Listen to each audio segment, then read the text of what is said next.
دعوت ما از همه رهبران سیاسی افغانستانی است که از امیال باید آمادگی‌های خود بگیرن که وقتی که امریکایی‌ها خارج شوند جنگ شروع میشه، حتما این کار میشه.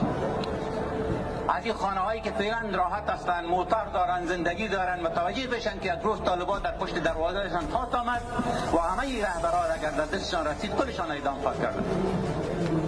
بنابراین ما باید هوشیار باشیم.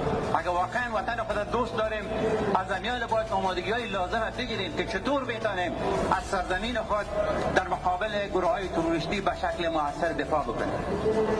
و این خاطر بسیار مهم است که یک همسویی بین همه گروه‌های سیاسی به وجود بیاید. رهبرهای سیاسی باید متوجه شوند، از امیال سازماندهی را شروع کنند، مردم وسیع بسازند، جوانان را مفکوره بدن، جوانایی که در اروپا هستند باید متوجه این مسائل کلان ملی شوند که جنگ در افغانستان بعد از خروج قوت‌های آمریکایی حتما آمده نیست و ما شما مسئولیت داریم که از کشور خود باید دفاع بکنیم.